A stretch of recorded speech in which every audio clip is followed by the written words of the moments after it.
Die at Lagoon Memorial Hospital. Nurse Blessing discovers something impossible. 5 patients in room 7 can suddenly see death itself walking the corridors, checking names in an ancient ledger. The glowing walls reveal a horrifying message. A 6-year-old boy named Ibrahim will die in exactly 3 hours, not from his illness, but from something far more insidious: the waiting. As Blessing races against an invisible enemy she cannot see, breaking every rule she's ever followed, she realizes that sometimes saving a life requires more than medicine. It demands believing in the unbelievable and understanding that what we wait for can kill us faster than any disease. With each passing minute bringing her closer to midnight, Blessing must solve an impossible puzzle. How do you fight death when you can't even see it coming? In a night where the supernatural collides with the deeply human, one nurse's courage will determine whether a child sees the morning and whether love can triumph over destiny itself.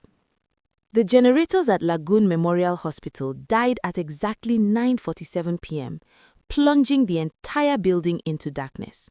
Nurse Blessing Okafor had been checking vitals on the 2nd floor when the lights flickered once, twice, then surrendered completely to the Lagos night.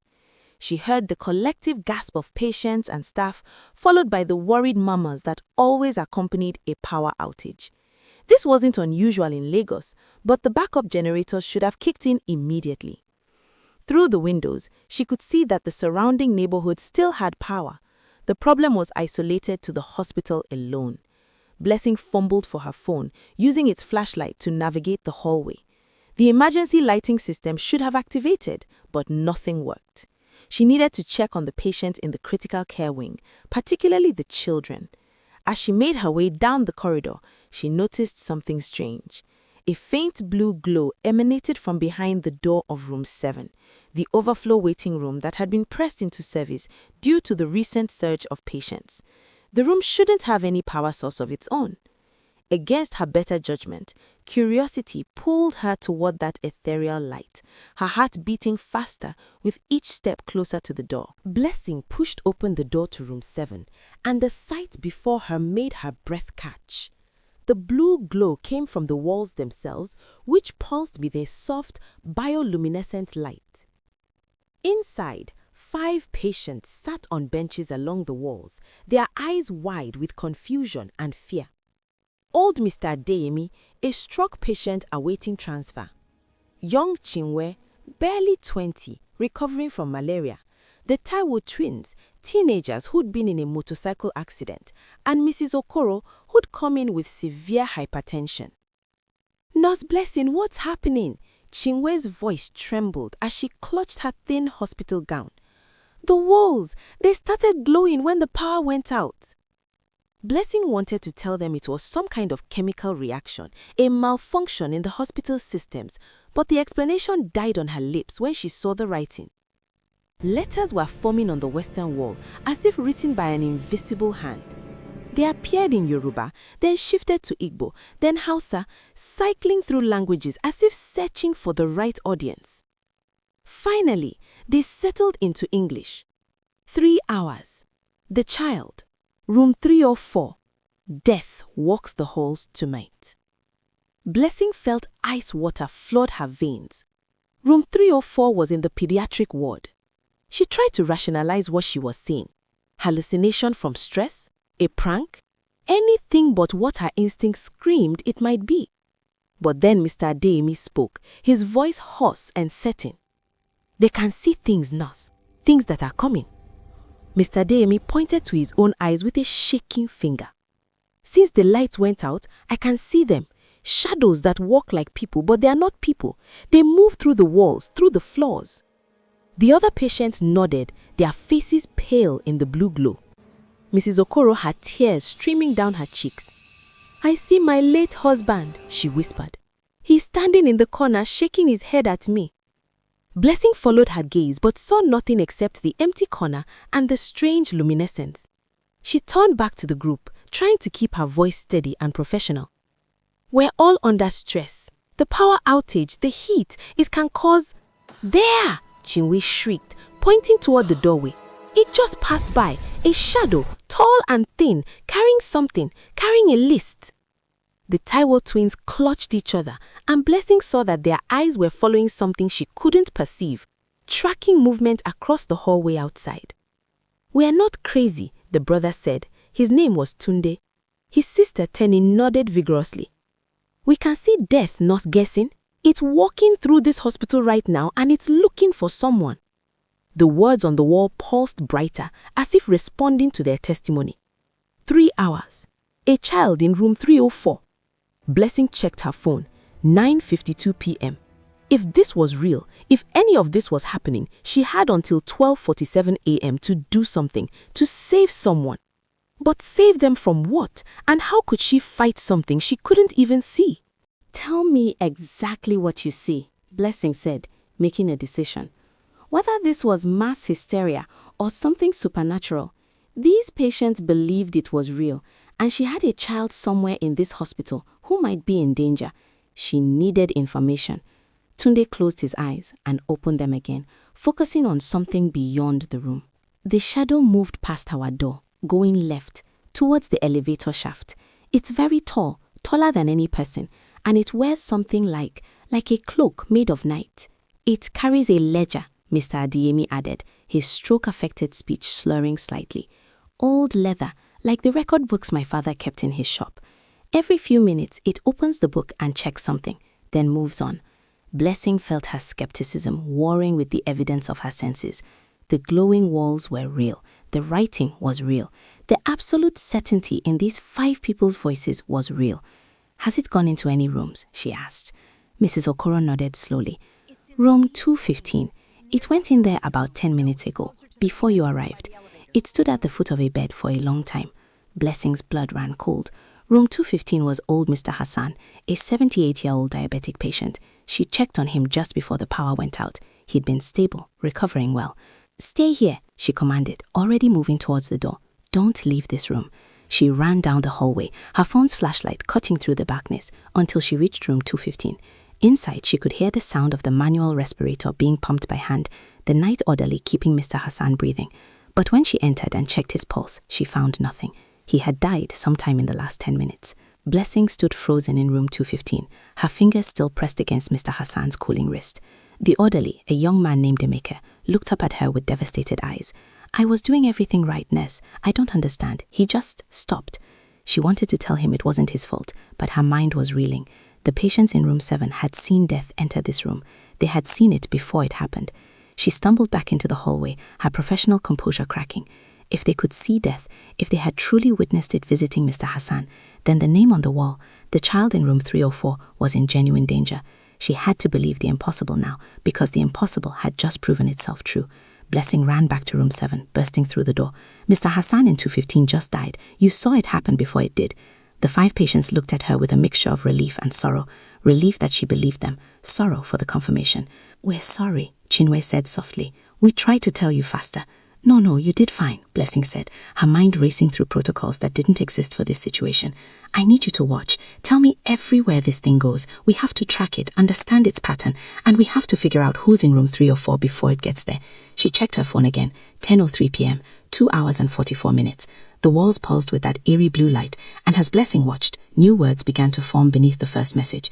"The child's name is Ibrahim, age 6, time of death, 12:47 a.m., cause, the waiting."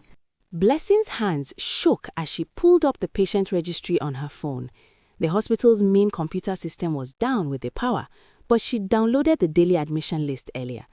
She scrolled through the pediatric ward entries, and there it was. Ibrahim Musa, age 6, room 304, admitted 2 days ago with complications from sickle cell crisis. Her heart sank. She knew Ibrahim. She'd helped admit him, had seen his mother's worried face as they'd settled the small boy into his bed. "I found him," she said to the room 7 patients. "Ibrahim Musa. He's in the pediatric ward with sickle cell crisis. He was stable when I checked this evening." Tunde's eyes went distant, tracking something invisible. "The shadow is on the 4th floor now. It's checking its book again. It seems to be collecting, like it has multiple appointments tonight." "Can you see how many names are in the book?" Blessing asked desperately. Tenny shook her head. "It's too far away now, But earlier, when it passed close to her door, I saw the pages. There were many names, nurse. Many. Blessing felt panic rising, but forced it down. She was a nurse. She'd been trained to handle emergencies, even if those emergencies had never included supernatural entities harvesting souls. She needed a plan. I am going to room 304 to assess Ibrahim. I need to know what the waiting means.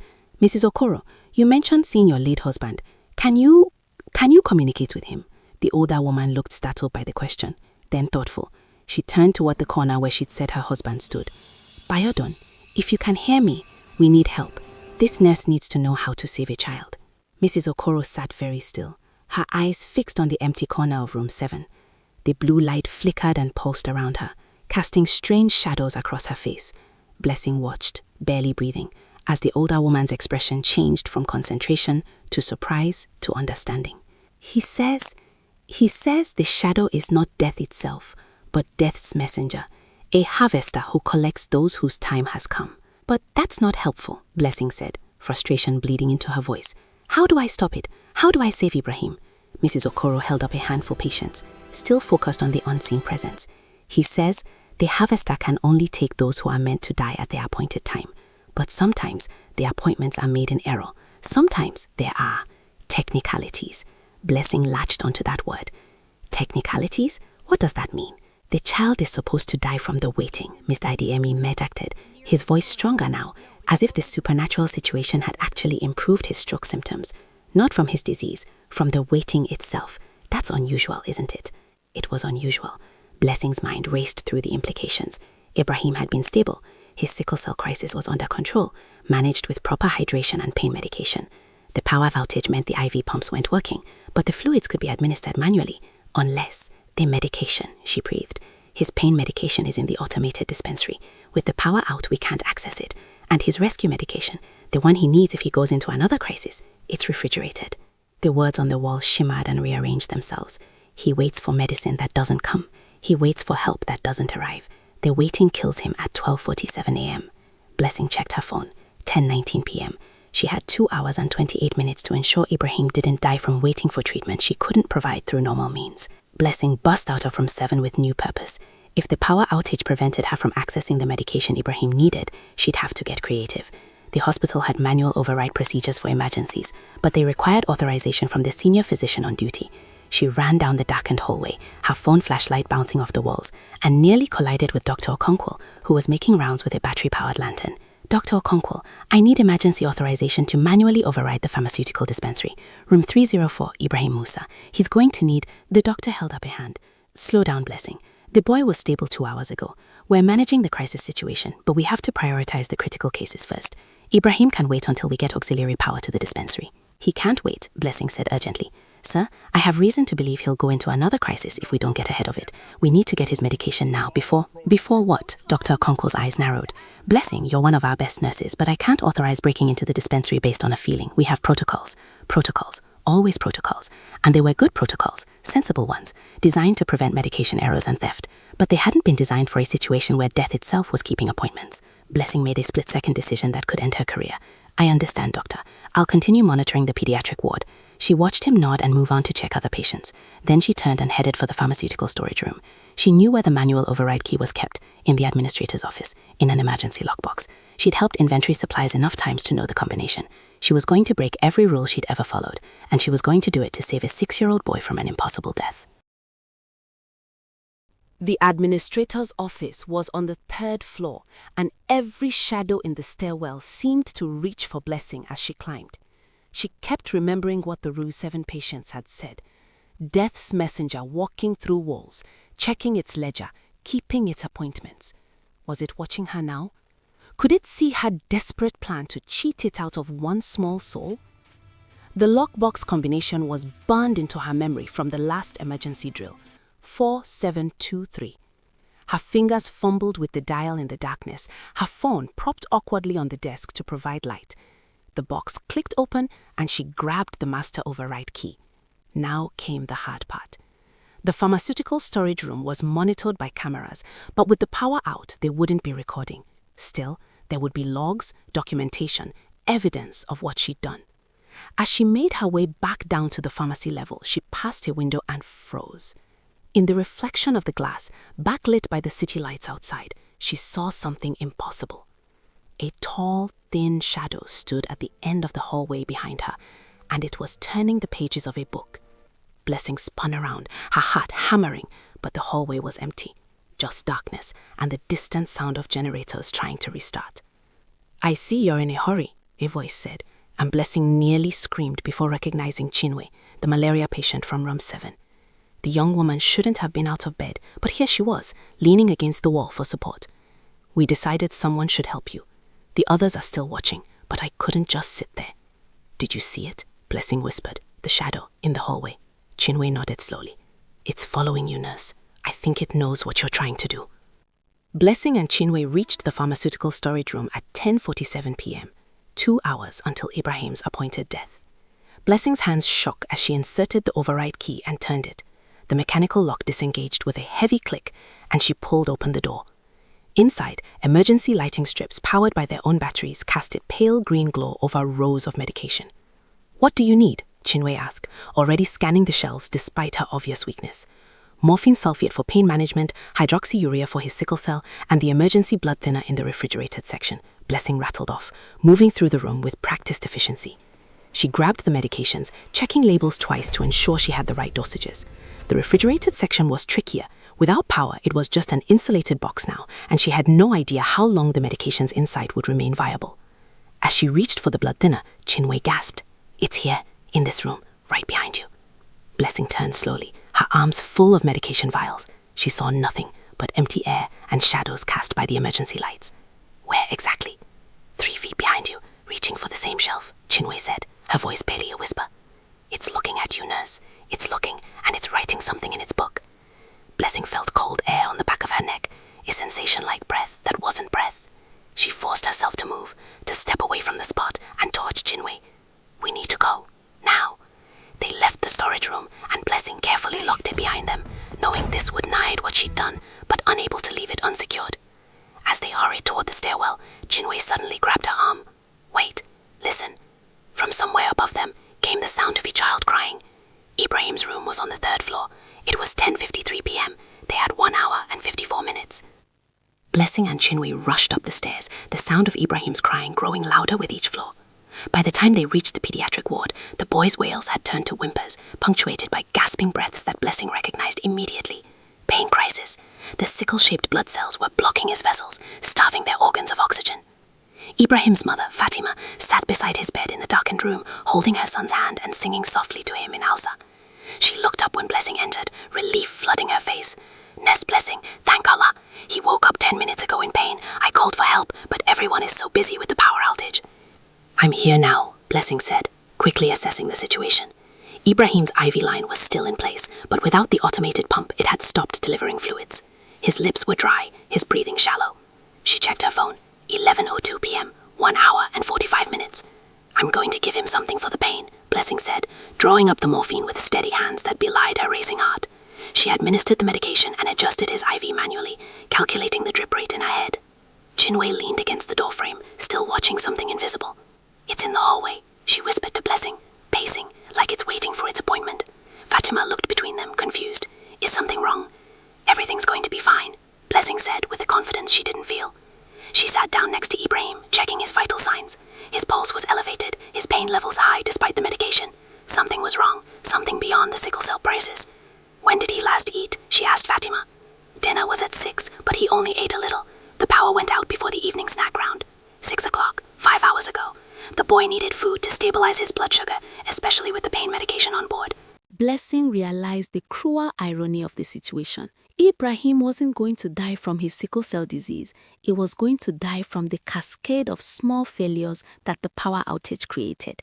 No automated medication delivery, missed meal service, delayed pain management. The waiting that killed wasn't dramatic. It was bureaucratic, systemic, the kind of death that happened when infrastructure failed and protocols couldn't adapt fast enough. "I need to get him food," Blessing said to Chinwe.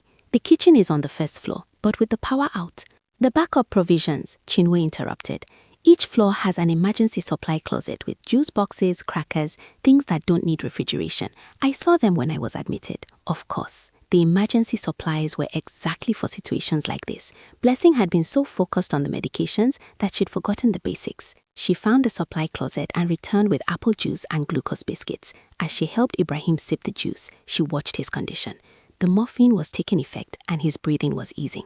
His mother stroked his forehead, whispering prayers. At 11:28 p.m., Ibrahim's eyes fluttered open. "Mama," he said softly, "the tall man is here again." Blessing's blood turned to ice. "What tall man, sweetheart?" "The one in the dark clothes. He comes sometimes when I sleep. He has a big book." Ibrahim's voice was drowsy from the medication, matter of fact, in the way children accept the impossible. Shinwei moved closer to the bed, her eyes tracking across the room. "He's standing at the foot of the bed," she confirmed, looking at Ibrahim, looking at his watch. Blessing checked her phone with trembling hands. 11:31 p.m., 1 hour and 16 minutes until 12:47 a.m. She'd given Ibrahim his medications, stabilized his pain crisis, addressed his nutritional needs. What else? What was she missing? What would make the difference between life and death in the next 76 minutes? Blessing sat with Ibrahim, racking her brain for what she might have overlooked. She'd managed his pain, his hydration, his nutrition. His vital signs were improving. By every medical metric, he should survive the night. So why did the shadow still wait at the foot of his bed? Why did the clock keep ticking towards 12:47 a.m.? "Nurse," Fatima said quietly, "may I ask you something?" Blessing nodded, grateful for any distraction from her spiraling thoughts. "When you brought the medicine earlier, you seemed frightened. And this girl," she gestured to Chinwei, "she keeps looking at empty spaces. Please tell me the truth. Is my son going to die tonight?" The question hung in the air like a physical thing. Blessing looked at this mother, at her exhausted face and desperate eyes, and she made another decision that broke protocol. "I don't know," she said honestly. "Something is very wrong tonight, something I don't fully understand. But I promise you, I'm going to do everything in my power to make sure Ibrahim sees the morning." Fatima nodded slowly, then did something unexpected. She reached out and took Blessing's hand. "You're a good nurse. I've watched you these past 2 days. You see my son, not just a patient. That matters. That," she paused, searching for words. "That's why I trust you. Even when you're afraid, I trust you." The words hit Blessing like a revelation. Trust. That's what had been missing from her calculations. She'd been so focused on the medical interventions, on the medications and protocols, that she'd forgotten the human element. Ibrahim was 6 years old, in a dark hospital during a power outage, in pain and frightened. His mother was exhausted, overwhelmed, trying to be strong for her child. "Fatima," Blessing said slowly, "has Ibrahim been asking for anything? Anything specific?" The mother's eyes widened. "Yes, he's been asking for his father. My husband works night shifts. He couldn't be here. Ibrahim keeps asking when daddy is coming." Blessing understood now. The waiting wasn't just about medicine or food or physical intervention. Ibrahim was waiting for his father, a 6-year-old boy, frightened and in pain, waiting for the one person who could make him feel safe. That emotional need, that psychological crisis, could absolutely affect his physical condition. Stress hormones, elevated heart rate, the will to fight or the decision to give up. These things mattered, especially in a child. "Call your husband," Blessing said urgently. "Call him right now and tell him to come to the hospital immediately. I don't care if he has to leave work. Ibrahim needs him here."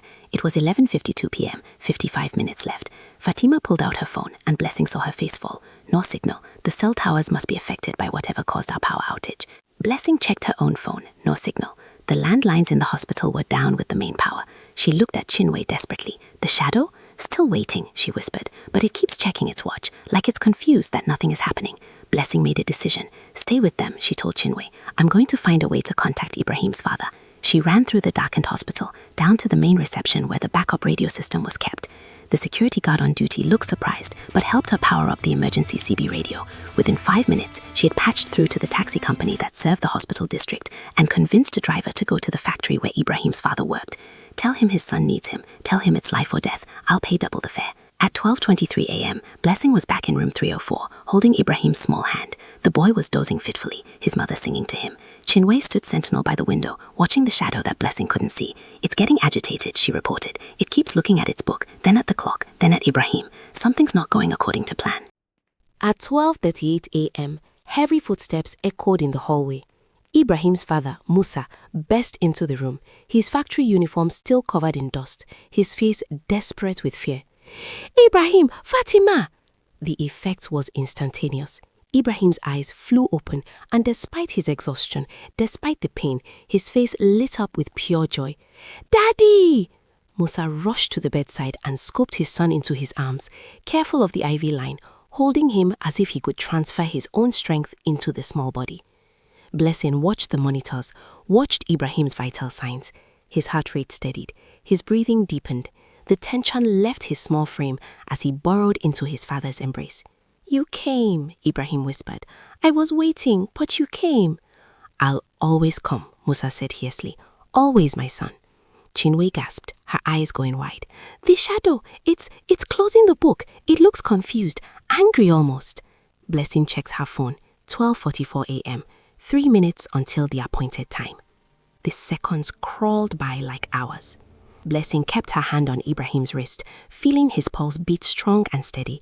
His parents flanked him on either side, their love a tangible force in the room. 1 minute, 30 seconds, 12:47 a.m. came and went.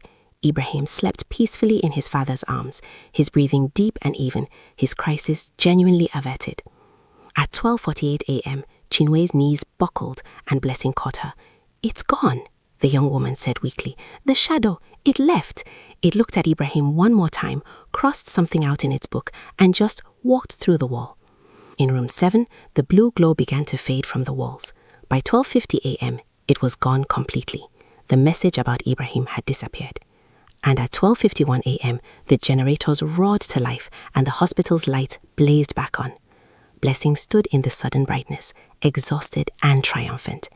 She'd broken protocols, stolen medications, and defied death itself. Tomorrow, there would be consequences and questions, but tonight, Ibrahim Musa was alive, held safe between his parents, no longer waiting for anything except the morning.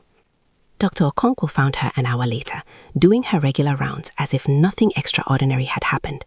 "Nurse Blessing," he said slowly, "the medication logs show some irregularities during the power outage." "Yes, doctor," she said calmly. "I took emergency measures to save a patient's life. I'll file a full report in the morning." He studied her face for a long moment, then nodded. "See that you do." As he walked away, Blessing returned to room 7 one last time. The 5 patients were asleep now, peaceful in their beds. On the western wall, where death's message had appeared, someone had written in marker, "Thank you." She never found out which of them had written it, and she never spoke of that night to anyone outside room 7. But Blessing Okafor learned something profound during those 3 hours in the darkness. Sometimes saving a life required more than medicine. Sometimes it required believing in the impossible, breaking the rules, and understanding that healing happened in the spaces between protocol and love.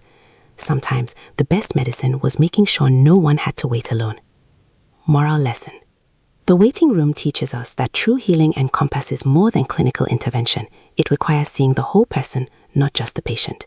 Blessing succeeded not because she was the most skilled nurse or had the best resources, but because she listened, believed, and understood that a child's fear and longing for his father could be as life-threatening as any disease. The story reminds us that in our rush to follow procedures and protocols, we must never forget the human elements of care: presence, trust, and love. Sometimes the cure for what truly ails us isn't found in a medicine cabinet, but in the courage to break rigid rules when compassion demands it, and in ensuring that no one, especially the vulnerable, faces their darkest moments alone. We learn that waiting itself can kill. Waiting for help, waiting for attention, waiting for someone to see us as more than a case file or a diagnosis. In a world obsessed with efficiency and protocols, this story challenges us to remember that the most powerful healing force is simply showing up for those who need us, believing them when they speak their truth, and fighting for them even when logic says to give up. Finally, Blessing's story teaches us that courage isn't the absence of fear, but action in spite of it.